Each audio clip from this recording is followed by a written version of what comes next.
What is up, everybody? It's Dr. Vibe here, host and producer of the award-winning Dr. Vibe Show, the home of Epic Conversations. And I'm the host of Epic Conversations 2020, Best Podcast News Award winner, 2018 Innovation Award winner given out by the Canadian Ethnic Media Association. Also, I host the only online conversation in the world for dads and fathers that is co-sponsored by Dove Men Care and Dad Central, Canada's national fatherhood organization. And through that collaboration, working with both those organizations, I was part of a team that reached out to over 100,000 fathers around the world last year. So blessed and highly favored, magnet for miracles, solution for someone's problem, and realize that you are at the home of Epic Conversations, and I'm the home of Epic Conversations. And I know that this is going to be an epic conversation. So let me give you some backstory. There's a lot of people say, oh, you're always communicating with people, you're always out there with people, etc. That is true. But not many people, and hey, this is not a bad thing. Everyone has their lives to live, that reach back out and check in on how I'm doing. Especially individuals that are married, represent a large community of people, who has challenges in his own journey. And I don't even know, it's maybe a year and a half, 2 years ago, myself and this gentleman met on the Clubhouse social audio app. And I can only speak on my behalf because that's all the power and energy I can do these days. Myself and this gentleman that I don't like the word connected. We fell into each other's journey. That's what I want to say. And from that initial conversation when we met on a platform, we've been keeping in touch with each other pretty much over a week, at least weekly, if not bi-weekly, for a number of months. And I'm not going to let him go.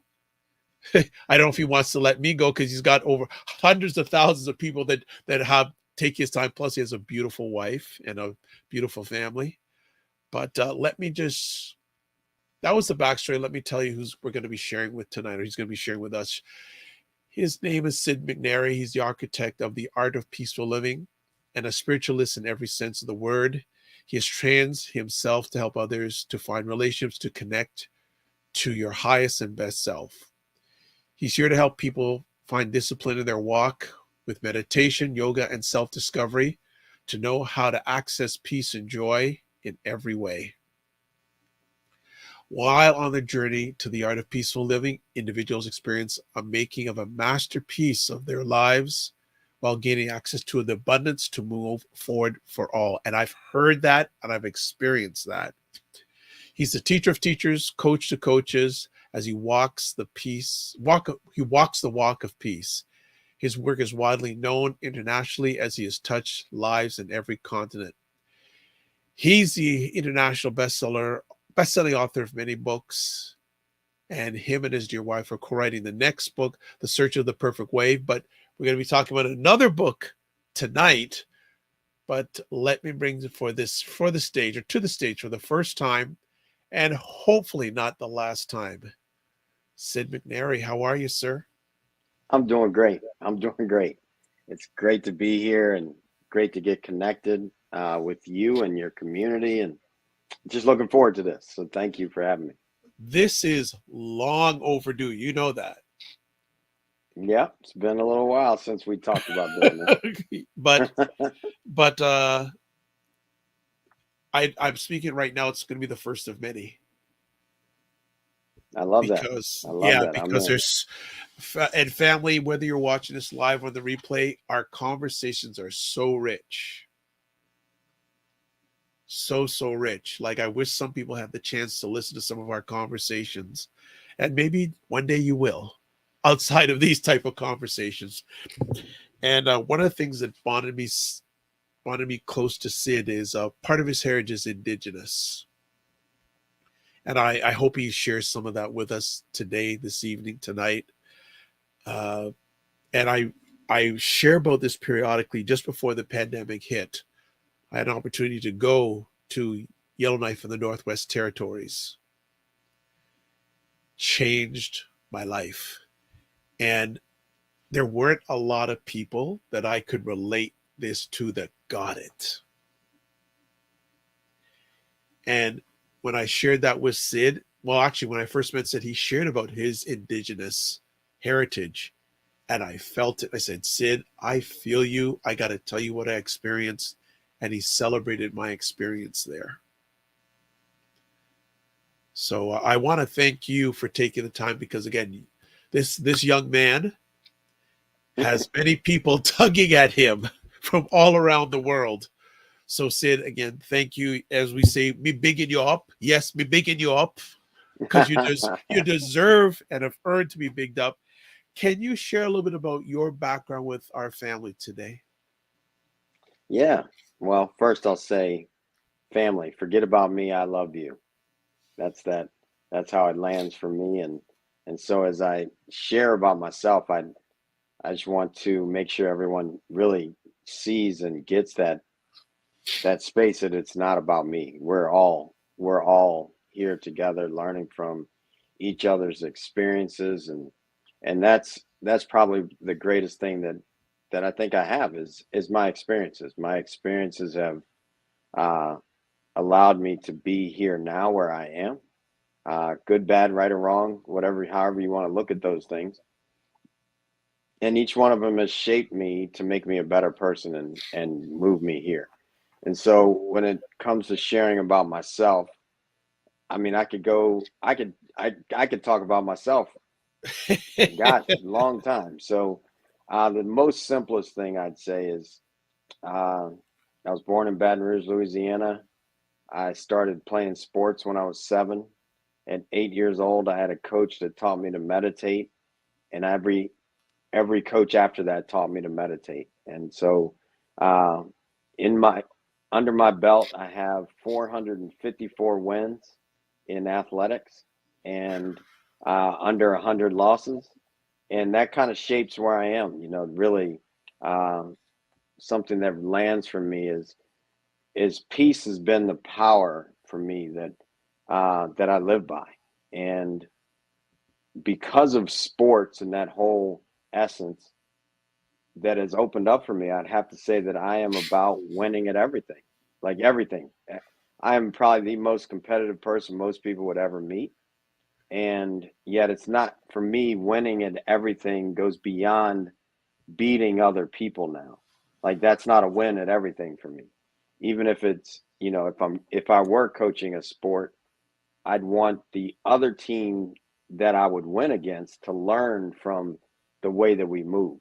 That's how it is, so that when it comes through all the things that have gone through my life and looking to elevate myself, that that part of winning is me being an example for anyone and everyone that I meet and how that can open up. And so when I look at that, it's like, okay, that's that's part of my life has been sports.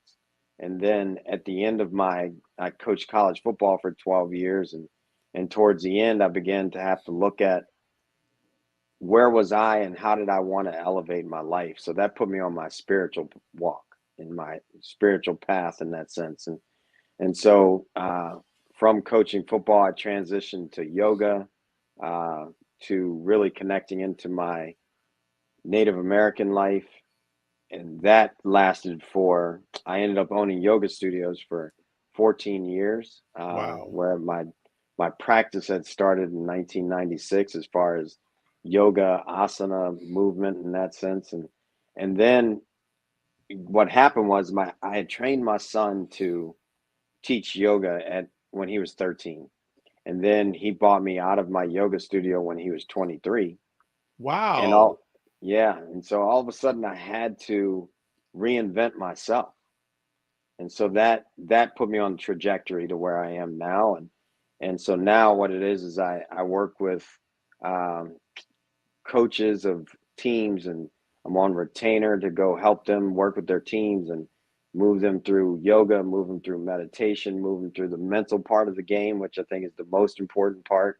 And then also working with, major companies and CEOs and helping their leaders win at everything. So when it comes to it, what I'm really stepping into and finding a lot of power in is creating leadership platforms where people can learn to lead in a different way. If we keep leading from the old ways, we'll keep getting what we've gotten.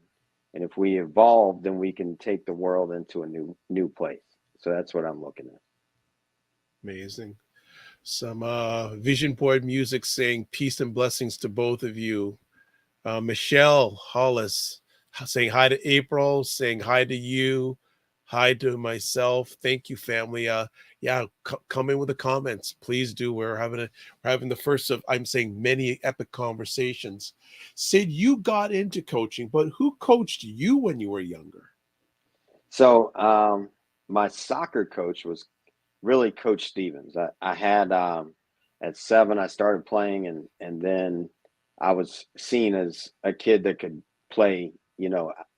I guess it was, I don't really know what they saw, because at 7, I mean, how much are you really doing? But they came and asked my parents if I could try out for this select team, and next thing you know, my dad actually was planning on coaching me the next year, and he had volunteered to coach these kids, and I was supposed to be one. I was his first draft pick, and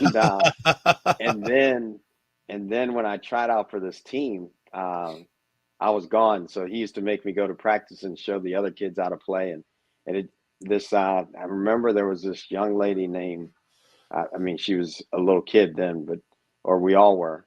Her name was Stephanie Getty, and she ended up being the best player on the team. It was all boys and her.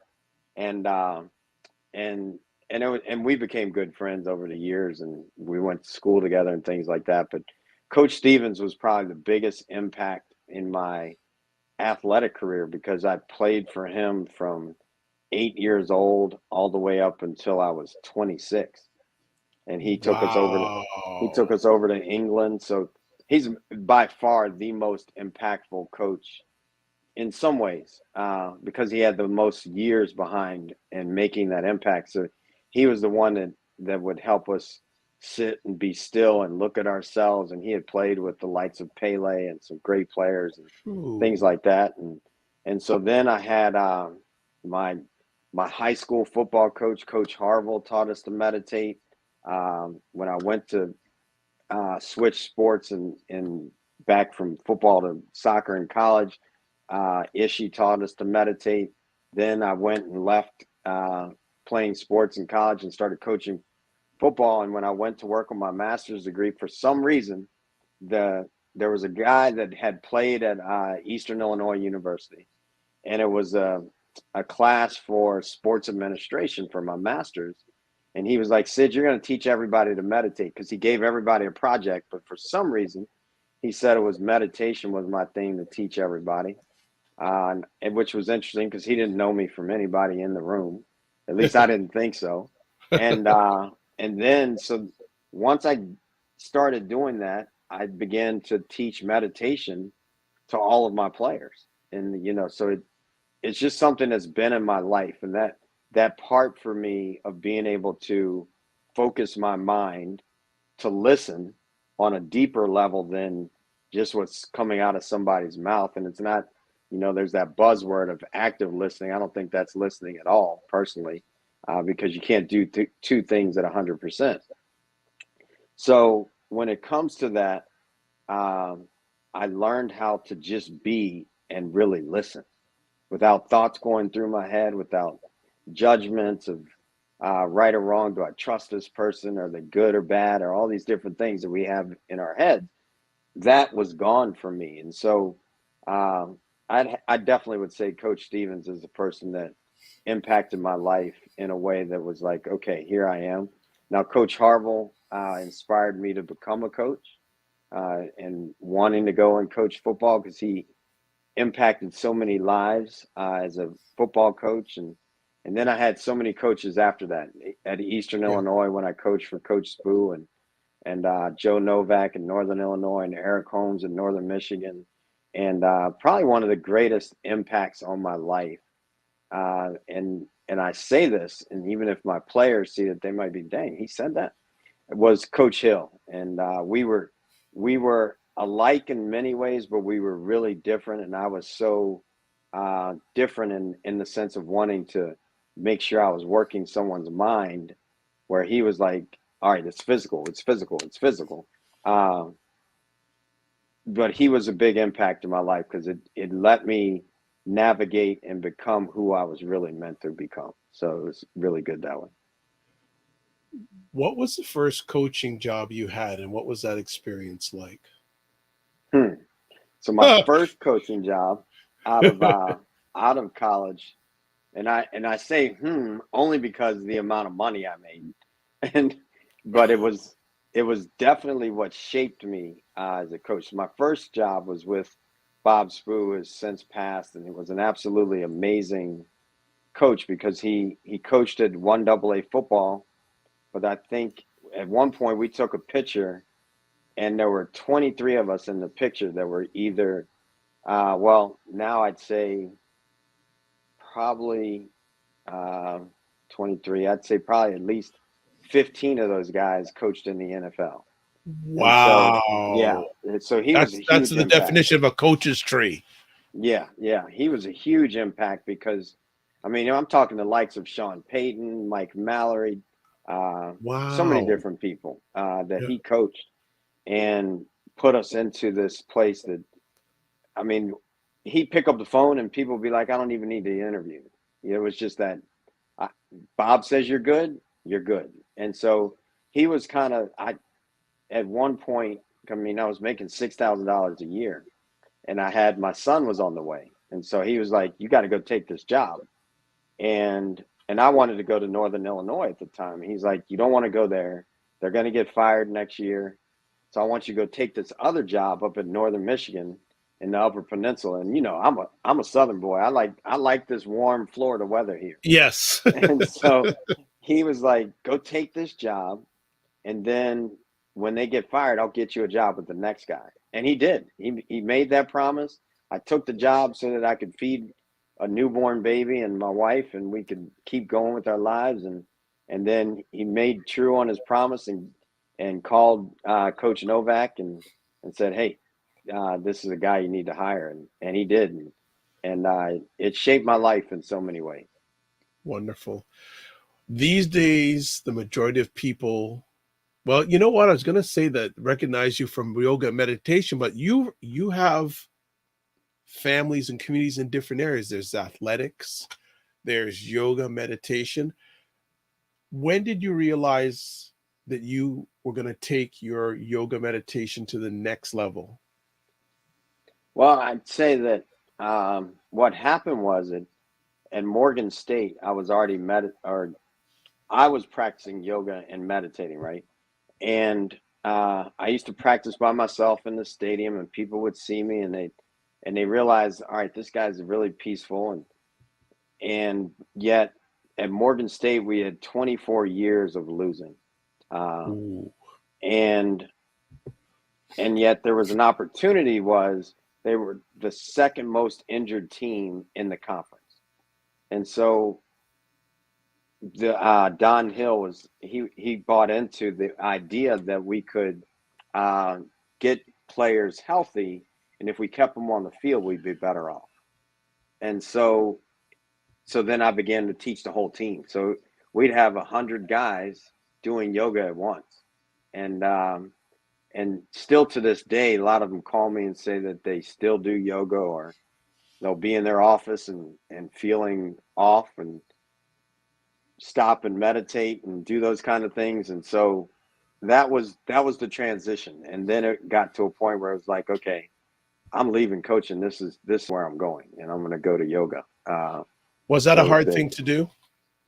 Oh, definitely. I mean, and for years after, it was like, all right, should I go back? Should I go back? Should I go back? I mean, I even entertained going back into the coaching realm of things this year. So it's still not.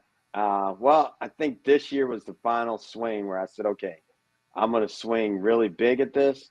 If it happens, that's what God's saying go. If not, I'm putting that one in my back pocket and rolling out. So, uh, yeah, this was seemed like the final year. Now, I still work with teams, and I think that's what kind of pulls at my strings because I work with teams, basketball teams, football teams, soccer teams, whatever, gymnastics.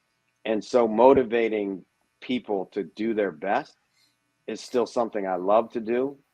And so when it comes to being on retainers with universities to work with their coaches, I mean, it's just in me. Like, and it's something I don't know if I could ever turn off, that desire to win. Right. Yeah, and I'm Right. not sure I ever want to turn that off. You know, Makes sense. Makes sense. Where where has the yoga meditation taken you professionally and personally? mm. Well, I'd say professionally, which is the easier part. It put my kids through school, right? Private school, paid for college for my oldest when he had to go pay for college. The other two, fortunately, have been able to do their own deal uh, with scholarships and things like that. And so it gave me that. I mean, it really, now, not only did it give it to me professionally in that sense of being able to feed my family, which I, I'm not, there's not a lot of yoga people that can say they were able to really do that. Uh, at least not on that level of how I move my family. Right. And so that was really big to be able to, in 2006, I knew that in my mind, it was like, all right, football does it this way. Football goes and gets sponsors and, Nike or Reebok. And so I reached out to all those people that I knew when I was leaving coaching, was like, all right, who wants to sponsor yoga? It wasn't received as much as I thought it would be. Uh, Yet at some point, Lululemon took me on and made me an ambassador for, gosh, for 10 years. And so Wow. that was really big. So professionally, it created, because I had the mindset of football, I had the concept that it was like, okay, we could take this to a different level. And so that was big. And then what it did for me professionally, yoga took me all over the world. I wouldn't have done that with football because football's only in the U.S., right, other than Canada. But I wasn't coaching Canadian, and so it took me all over the world to teach yoga and meet people and do those kind of things. Then with my personally, meditation and yoga have been my best friend. It's always there, never leaves, doesn't judge. I got the good luck, good or bad moments. My yoga and meditation practice were there for me to straighten myself out, for sure. Nice. Nice. You our initial bonding was because of my curiosity with part of your heritage, indigenous. Share with us how important that has been to you, and you always give me wonderful stories about, and one of the things that really Sid and I related to initially too is when I went to Yellowknife, I was at a conference, and it was a 3-day conference, and every day elders would pray at the beginning and pray at the end. And that has never left me. And when I remember early in our conversations, you talked about elders. Can you just shed some light on either how important that is, how important that's been to you, Indigenous elders, in your journey? Well, one, I speak a lot about my grandmother Morningstar, and she's not my biological grandmother. She's my native grandmother that adopted me and made me family and set me on the mountain and put me through a lot of different things. She used to come down and teach at my yoga studio and inspire so many people. So she's been huge in my life, and I finally had a moment to feel like, even with all the different things that we've done together, I felt like I was giving back to her when the other day I had a chance to um, give her energy work. We'll just to call it that. And so I felt like I had an opportunity to just give back to somebody that's given so much to me, and to hear her say thank you, grandson, and those kind of things, so she can have a great trip to France and all of that. It's just huge.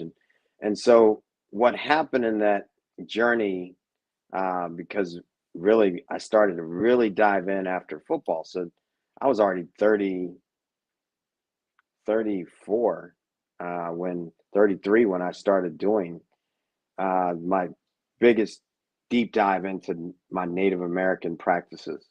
And so what happened was there were already, I mean, I was smart enough, having been through coaching football, that if somebody's done it before you, you don't have to reinvent the wheel. You can go just be a spoke in the wheel, you know?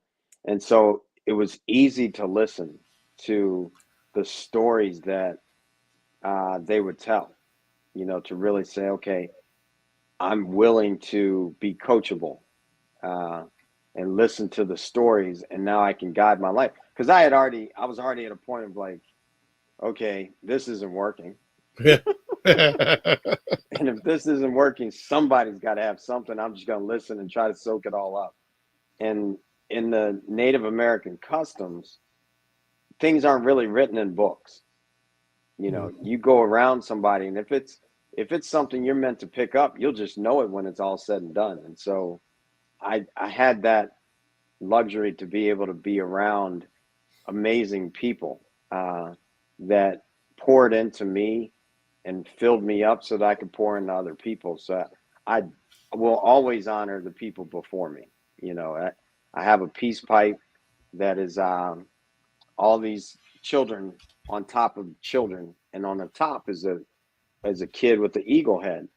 And so it's standing on 7 generations of the people before me to be able to be the one to fly. So that's something that really lands for me deeply, and I'll always honor the people that have been here before, not just the ones I've met, but the elders that I call on when I call for help.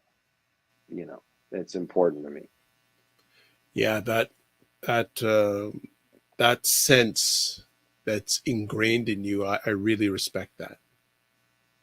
I really I could tell from our initial conversation that's part of your core. Oh, for sure.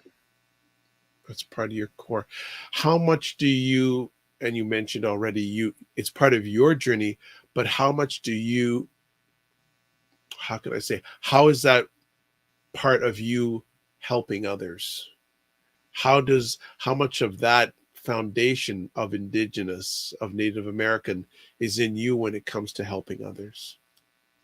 Well, I'll say that, how it shows up for me now is when someone has given. It's My dad used to say it a lot because it's in the Bible. Those who are given much, much is expected. Yeah. And so for me, I've been given a lot.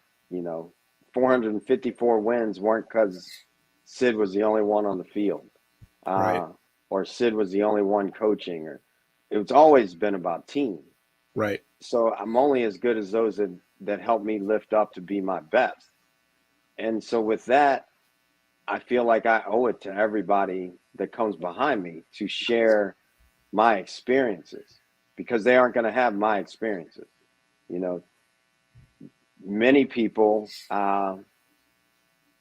may never experience a pandemic. All of us have an experience that people coming later, the ones that are being born now, may not ever experience a pandemic.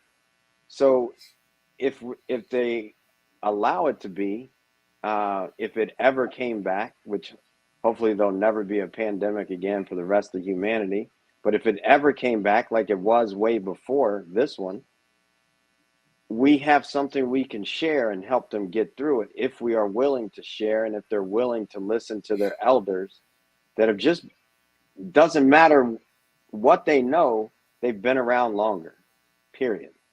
That's facts. Like if I've been here 98 years and somebody else has been here 110, they got a little extra on me, right? Absolutely. And so I can Absolutely. I can humble myself and listen. Doesn't mean I have to do everything that I'm told. Yet for me, listening to their stories, honoring them in that way, then I can choose what it's going to be like if I really listen and not have to step in the same pothole. Makes sense. Makes sense. Let's transition a little bit. I know that you wanted to talk about a book called The Secret Weapon. What's this secret weapon about? I thought you were the secret weapon. Man, I'm just the secret because people don't know that the secret's flowing through me. And so Okay. when I think about the secret weapon, well, for me, the secret weapon is the one that created everything. I mean, I've got the greatest teammate possible when when I allowed myself to be teammates with the thing that created everything. Whatever you want to call it. You want to call it God, you want to call it the source, the great spirit, whatever you want to call it. It is the thing that was the beginning, right? In John verse 1, chapter 1, it says, in the beginning was the Word, and the Word was God. Well, that's it. And then if it was the Word, who was God talking to? Itself.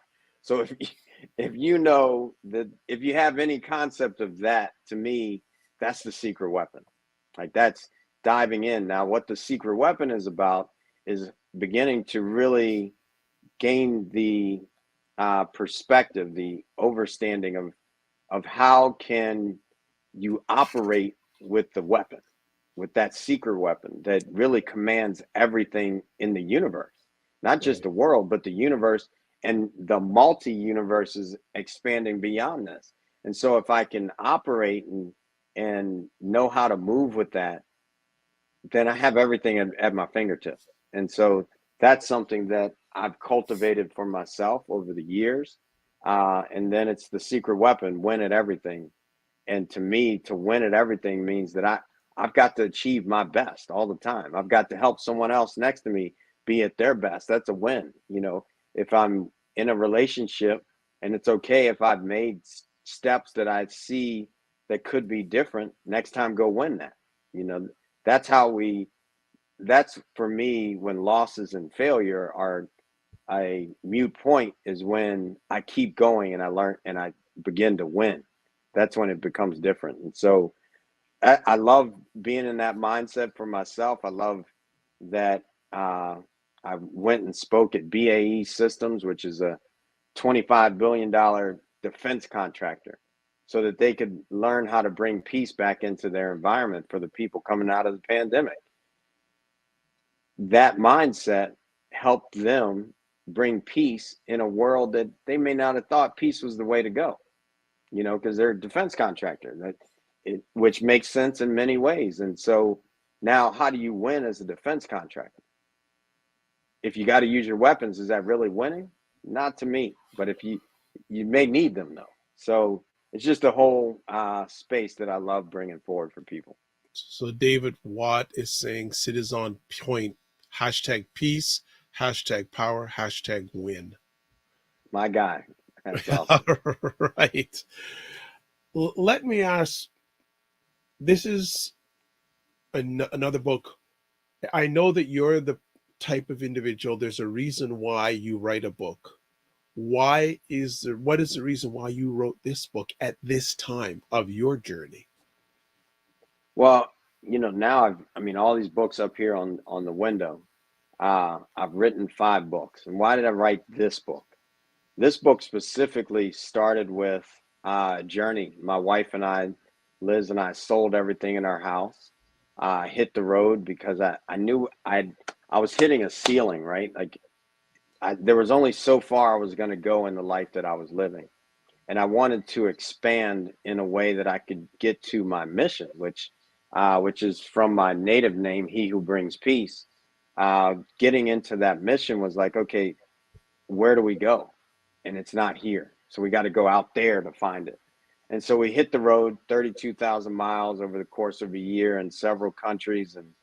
And then at the end of that, it was like, okay, we were in the Dominican Republic when Corona took off, and Donald Trump said he was going to close the borders, so we had to get back, which meant we didn't have a house. We Wow. had we were homeless, not houseless, because people gave us their houses and allowed us to stay in their homes and things. But so for the first 8 months, we were just bouncing. And then finally we were like, all right, we gotta figure this out. It looks like this isn't gonna stop. So then we said, all right, gotta figure out where we're gonna live. And I said, if someone said we could go to Atlanta in their house for a month, and I said, I just need 30 days. I can write this book because the book is calling now. So I wrote 11 chapters in 3 days, and in Wow. 22 days it was published, and it's really that steps. The reason I wrote the book is really because every step of the way, all 5 books have been part of my journey. And it's like my books have documented the steps along the way. This was one that I just felt like had to be spoken. And now we're already on the next book, so it definitely, it's a game changer for sure. What tingles you? When do you get the feeling to write a book? You've written 6 now. I haven't Five, written one five, five, five. yet. Five. Sorry, 5. My Yeah, correction. But no worries. what is the feeling? When do you know it's the time to put pen to paper? Is there a feeling? Is there a sense? Is it a process that just happens randomly? What is this? Let me put it this way. Is the same urge you had to write this book the same that you had to write previous books? No, I think the first spark was I was in coaching. So it was kind of, all right, if I want to be the best coach, what have the best coaches done? The best coaches had their playbook. So in my head, I have an offensive, defensive, and special teams playbook. I can pull it out at any point in time. I feel that if someone is in that space of, for me as a coach, as a player, you bring forward your playbook, right? Your playbook is what drives you, what wins games. For me, when it comes to writing the book, so that was part of it as a coach was, all right, what's going to be my book? How are people going to know my message, my culture, all those things? So I began to write like that. Now, I Okay. thought that I was writing a coaching book first, which the Warrior Within was my third book.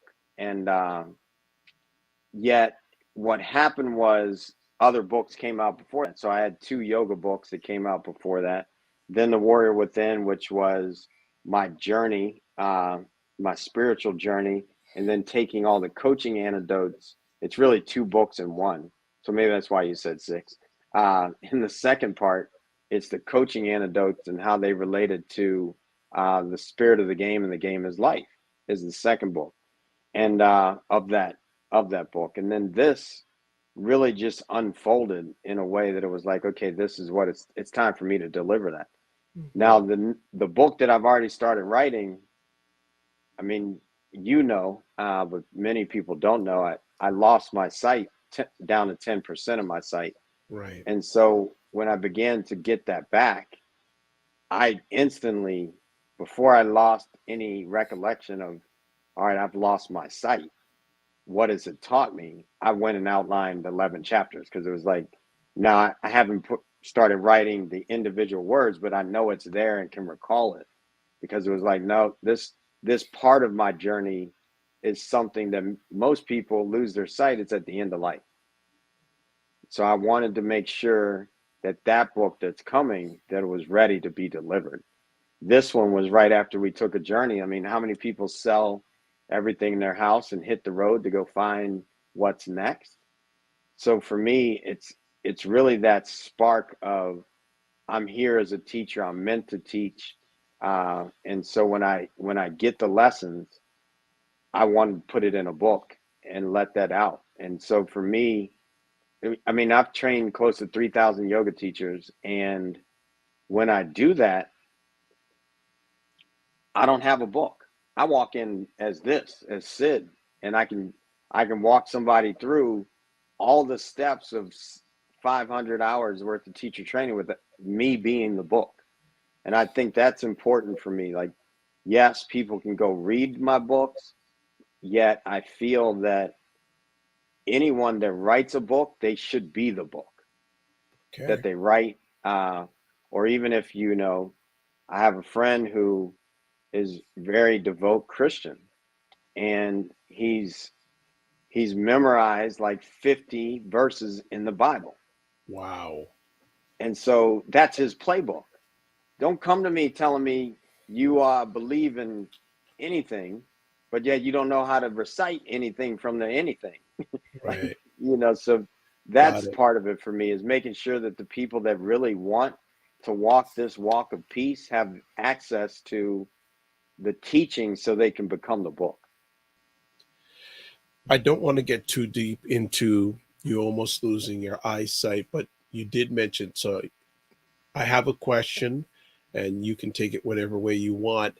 How did you use the title of this book, The Secret Weapon, Win at Everything, when it came to winning at getting your sight back? Well, there's in the book we talk about programs, and we have programs, and we build these programs, and then there's one major program, and then there's echoes of that program that we use to protect ourselves from losing any more of that connection to the source, that connection to love.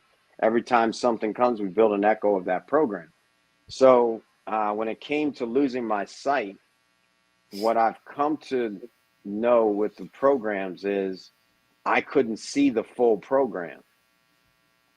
So what did the source do? What did I do on the inside to create a shift?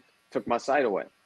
Now you got to look in, all the way in. There's no partial looking in when you can't look out. I could reach my arm out and I touched my wife on her shoulder and I couldn't see her face. And so I could see the silhouette of her body, but I couldn't see her face. And so for me, that's the biggest part of what that was creating, and how the secret weapon speaks to that. And then the other thing to get out of those programs, another part of it is stop, listen, and feel. And so really, all right, I know I'm going in a direction that wasn't working. I was going in the direction of losing my sight. So I had to stop and get really still, and then begin to listen to what's the thought patterns that are running, that are creating this loss of sight, and then feel my way forward. And when you can't see, you're pretty much feeling through everything. So yeah, that was it for sure. How do you feel after the completion of this book, if any way different compared to the completion of the other books? Any different feeling? Yeah, the completion of this book was just one. It came out so fast, right? In 22 days, we edited the full book, went through with an editor, reading it Jeez. word to word together 11 times in 22 days. You know how much you're stretching me right now? Yeah, got to go get it, man. You got to go get it. Like it. So it really was that too. Like it stretched me to pull something out and put it forward and have it published in 22 days. I think that in itself, and it's 22. We published it on 11/11/2021. 22 days to get it published. There was something to all of those 11.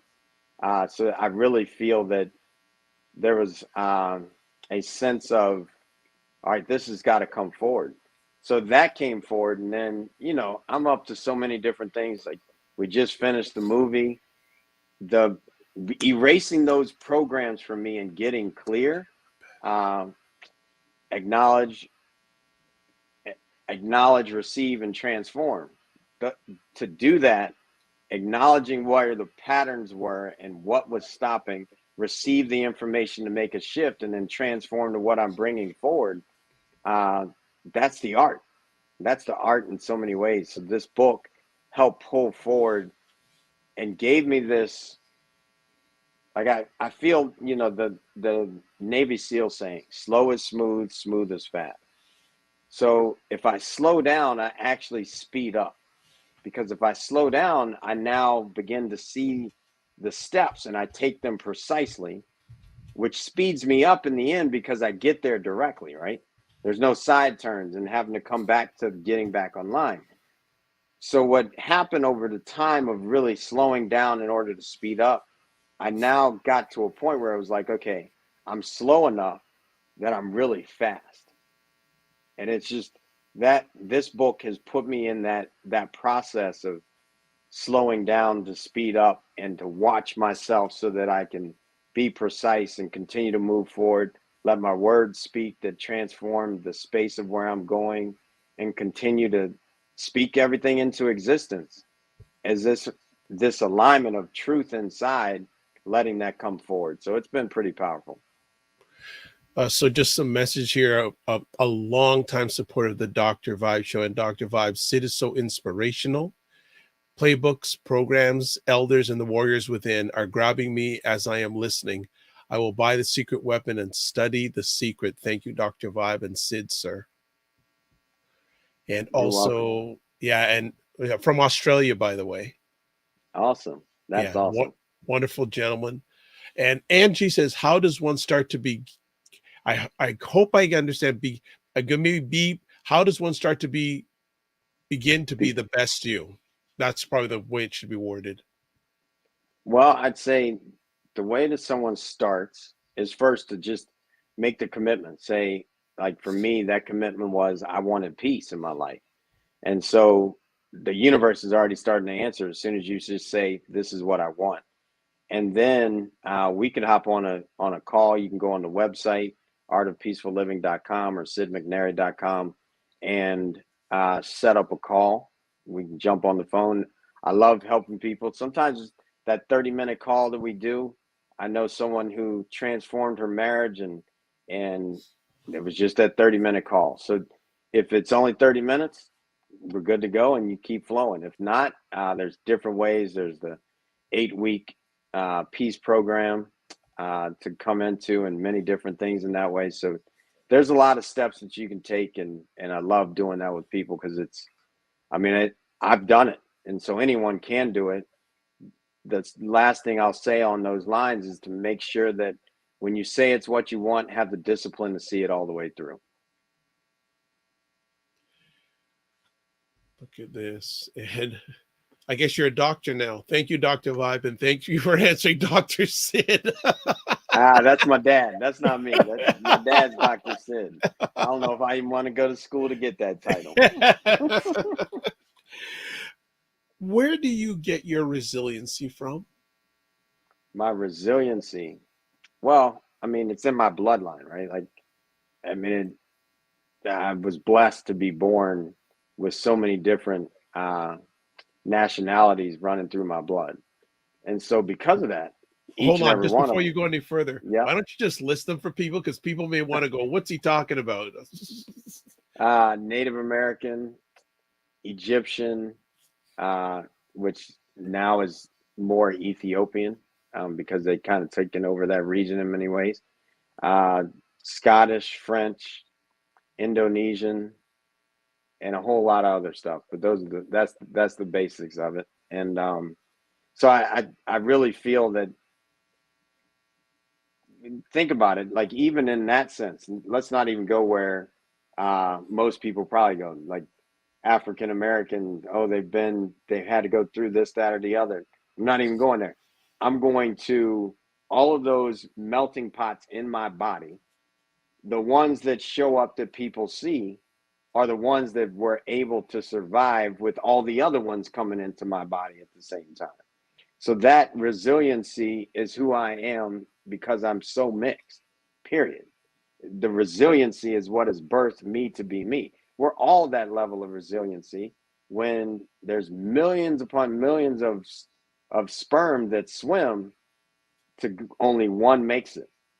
That's resiliency. So we all have that. Like now I've stretched that. Like as much as I've received that from my parents and their ability to make it from my grandparents before them and before that, what I've done is everybody's done it. If you're still here, you're resilient in some way.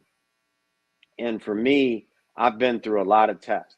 And in the midst of all those tests, I just continue to want to go for it. So that it's a burning desire for me to be my best. Like that. Like for some reason, people have this concept of winning as competitive, bad nature. Well, I hate to say this, but if you believe in Jesus at all, which a lot of people do. 2.8 million of them do, right? Or 2.8 billion people believe in Jesus, follow Christianity. Well, guess what? Jesus wanted to be the best, hands down. You can go argue it if you want, but Jesus wanted to be the best. So if you follow that and you're not looking to make yourself the best person you can be, you're not really following it. So for me, when my parents said, being African American in this country and Native American, if you're average, it's not good enough. That's what I Yep. was told. Yep. So in order to make it, I knew I had to be better than average. Well, to me, that meant shoot for whatever the example they put in front of me as the best. I got to go for that. And that's something that just burns in me to say, okay, I'm going to clear that bar. No matter what the bar is that somebody put in front of me, if I'm going to be the greatest of all times, I got to win, and I got to go clear that bar. Nice. Yeah, that I just want to be the greatest Sid possible in this life. Absolutely. Probably we'll start winding it down because it has probably been a long day for you. Uh, how did the name The Art of Peaceful Living come about? Well, my mission, which is the Native American name that I got, he who brings peace, nahi adanade nuato hiadu, he who brings peace. And in that moment, I took on the mission from Spirit to go bring peace into the world. As we began to say, okay, how does that really look? And it started out, we were just Nahi Wellness because it was part of my native name. But a lot of people, even though it's 4 letters, it seems really easy to me to say. Yeah. A lot of people couldn't remember that. So an easy way was, all right, what do we teach? Well, we teach people how to be peaceful in their life. And so this is an art, though. This is an art, you know. So we wanted people to make sure that it was easy for people to get to. And when someone hears art of peaceful living, they automatically know, all right, if I'm interested, I'm going to want to go find out more about how to live peacefully. Wonderful. Well, I think we'll end it there for part 1. So you can tell that Sid is an incredible storyteller, and he has so many stories. And we're speaking it as we go along the journey. He'll share some more with us. Sid, any final thoughts you'd like to share with us as we let you continue your journey? Yeah, I'd say one thing that unfolded with me recently. Well, one, come see us on Clubhouse. Go to the 413 room. That's 6:38 Eastern Standard Time, or Eastern Daylight Time. Doesn't matter, whichever one you're looking at. As well as the Art of Peaceful Living, which is typically at 10:10. We have some rooms that are different times. Check it all out on Clubhouse. I think it's great to get connected into those communities because there are a bunch of people that are living into where they want to see things go. And the final thing I'll say is, which is something that uncovered for me this year. Well, there's a couple of them, but I'm only going to share one. And it's this. And I ask people this question when we get on the phone call. Often I'll ask, do you know the power of your thoughts? And at this point, many people do, with the evolution of where we are as people. And if you know the power of your thoughts, like if you're sitting there and you say, yeah, I know the power of my thoughts. I know what my thoughts do. They create. If I write it down on paper, this is manifesting, blah, blah, blah, blah, blah.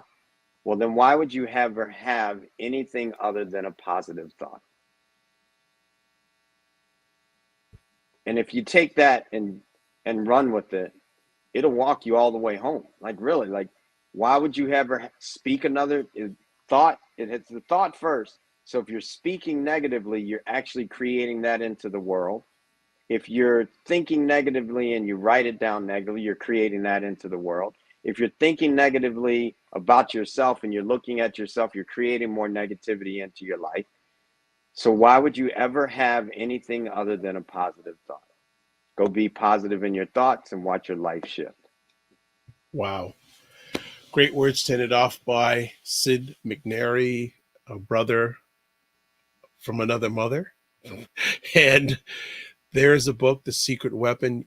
Go to the artofpeacefulliving.com. You can also follow him on Instagram at Sid McNairy. Also, Facebook's Sid McNairy. Sorry I didn't put the clubhouse stuff out. That'll be next time. So it was No my way. head, not my heart. Sid, I want to say thank you so much for making me a better person. And you know what's interesting about that is I met a guy that at one point said to me, "May everyone you meet from this day forward have been happy to have met you." That's And a big so yeah, that's a big one. thank you for saying that, because it's something that since that moment I've looked to allow people to feel like they have been happy to have met me. So I'm happy to have met you too, bro, for sure. And I Absolutely. look forward to when we open up and do some different things together for people. Absolutely. Absolutely. Love to your wife, love to your family, love to your community as always. Angie is saying, wow, amen. Thank you. Beautiful. Take care, my man. Be well. All Keep right, the you too. faith. We will chat. Well, we'll be chatting by Friday.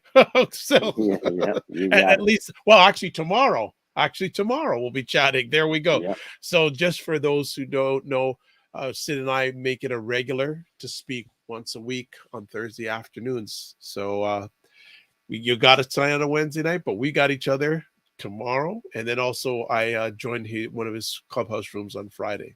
So absolutely worth it. Take care, my brother. Keep the faith. And remember to All give right, you yourself too. grace. And remember also not only to manage your time, but manage your energy. I know you do that already. All right. Take Thank you care. now. Peace. All right, folks. Epic conversation. Epic conversation. Just want to put up the details again on how you can touch base with Sid. There's a website address, Instagram, Facebook, and also if you go on Clubhouse, look for the Art of Peaceful Living Club. All right, I'd like to say thank you for watching another epic conversation called the Dr. Vibe Show. If you want to reach out to me, this is where you can do that. Website, email, Facebook, Instagram. All right. Always I close out with this. Live your life as a dream. If you can dream it, you can make it. Sometimes you have to get small to get stronger. Block assumptions, then aim bigger, aim better, aim higher, aim wider. Love, faith, and respect. Remember to give yourself grace. And also remember, don't just manage your time, manage your energy. God bless, peace to all, keep the faith, and thanks for watching. It's appreciated, not taken for granted.